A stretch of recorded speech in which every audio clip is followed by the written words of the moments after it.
It's like she travelled 20 years back into the future, met her son, then found out that her son mistreats his future girlfriend, then travelled back into the present, then bought these stupid books to save him from his future self. Raindrop, drop top, smoking, no cooking, the hot pot, cooking, fucking on your bitch, yeah, that, cooking up dope in the crock pot. What is going on, guys? It's your boy Crimson here, and welcome back to another video. Now, this video is just insane and hilarious at the same time. Now, I'm reacting to a TikTok that comes from America, which is not really surprising, but this TikTok is just, like I said, both infuriating but hilarious at the same time, because the fact that you look at your own child and automatically assume the worst simply because of how he looks. It doesn't matter what gender or race or whatever it is that your child is. The fact that you look at your own child and assume that he's just going to be an awful person because of how he looks, it's just disgraceful. Like, these type of parents are just horrible people. But anyway, let's just react to the video. Hi there, my name is Sarah. This little cutie is my son Bennett. As you can see, my son is a white male, so here are some books that I bought to help prevent him from growing up to be awful. I'm done. Nope. Oh my god, not this again. What the fuck is this? 2 hours later. I can't deal. I honestly can't deal. Like, what? The fact that you assume that because your son is a white male that he will grow up to be an awful person says more about not only your lack of parenting skills, but it also says more about you as a person. You are literally portraying your son as somebody who will become a bad person in the future based off of attributes that he had no control over. But what I find even more ironic about this is that the father of the child is probably a white male. When I say probably, I mean like I'm 95% sure. And also her father is probably a white male also. She's just projecting her hatred of white men onto other people, as well as trying to generalize said group. Who the hell do you think he's gonna grow up to be? Paul Bernardo? Now look, she could be doing this for attention as a joke, although I don't believe that theory. But even still, imagine trying to demonize your own child for TikTok followers. But then again, this is TikTok, so it really isn't surprising. Starting out strong, we have C is for consent. Pretty self-explanatory, but it's a picture book that goes into detail about consent with your body, with family. Stop it.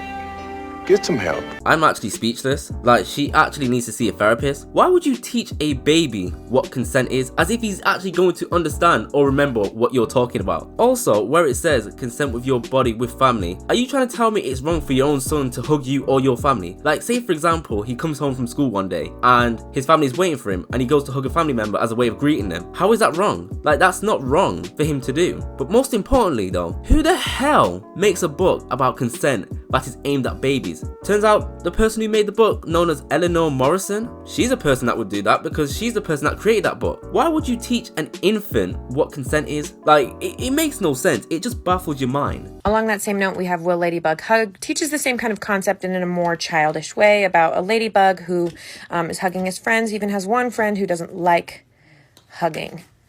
So... who actually gives a shit about whether or not animals hug each other? Like, I don't think her own child gives a shit. Like, normal parents teach their babies, like, for example, how to count to 10 or what colours there are or what animals there are. But on the other hand, babies get taught about consent. That's how detached from reality and insane some people are in America. Like, only in America would this happen. Not even in Australia or the UK would this happen. And that says a lot. This one is called Only for Me. Also, same concept, teaching kids about consent and things that feel comfortable with their body. Let me give you a scenario. Say for example, a child wanted to do something dangerous that would cause him or her harm. Would you let him or her do it? A responsible parent wouldn't. Another thing, am I the only one that thinks that this is a little sus? I mean, a grown adult creating books aimed at infants, teaching them about things that feel comfortable with their body. How would some random adult know what is comfortable for children to do with their bodies? I mean, this sounds a little sus to me. It sounds a bit sus. Because I'm raising a feminist, we've got A is for awesome, 23 inspirational women.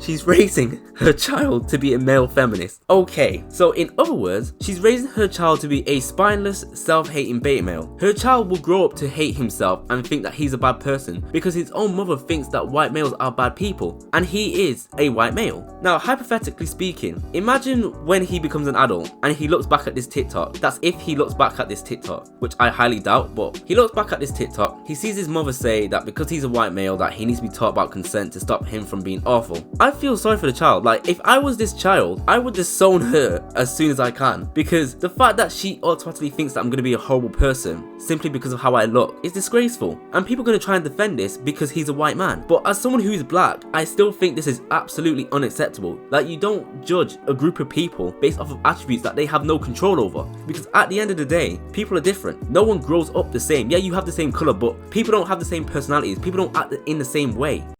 Next we have I Clean Like Daddy. There's even a page in the end where the whole family is cleaning together to show that it's not just mom and sister's job. How does she know that her child will develop this mindset that it's a woman's job to clean the house? It's like she traveled 20 years back into the future, met her son, then found out that her son mistreats his future girlfriend, then traveled back into the present, then bought these stupid books to save him from his future self. Again, why are these books created for infants? This TikTok video is just virtue signaling, identity politics nonsense. And the fact that she opens up by saying, oh, as you can see, he's a white male, you could already tell that that would be the case.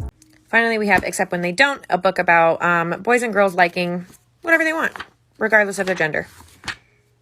Why the fuck would you buy a book about boys and girls liking anything they want, regardless of their gender, for your infant child? Like, why would you need to teach your infant child that? She didn't bring up any facts in this video to justify why she's raising her child like this. Now look, teaching children how to make good decisions and how to look after themselves is a good thing, don't get me wrong, but this video is just completely insane. This TikTok was just fueled by her hatred of white males, not by raising her child to be a good person in the future. Case in point, at the start of the TikTok, she opens by saying that he's a white male, so she's automatically come to the conclusion that he's like the worst type of individual. If your own parent thinks that because of how you look, you're automatically one of the worst people in today's society, and that you need to be taught from literally an infant about how to be a decent human being, it's just disgraceful. Now look, that's the end of the TikTok. I will wrap up by saying yes, it's good to teach other people about consent because it's important to teach people not to overstep other people's boundaries, and I think that's a good thing. But her entire motivation for creating this TikTok is not to spread awareness and not to actually help people as well as her own child. This was all about projecting her hatred of white males onto other people. The fact that there are parents like this in America is actually quite scary. Those are my thoughts. Now tell me in the comments, what are your thoughts in regards to this TikTok? Is she in the right or is she in the wrong? But anyway, it's been your boy Crimson, and I'll see you in the next video.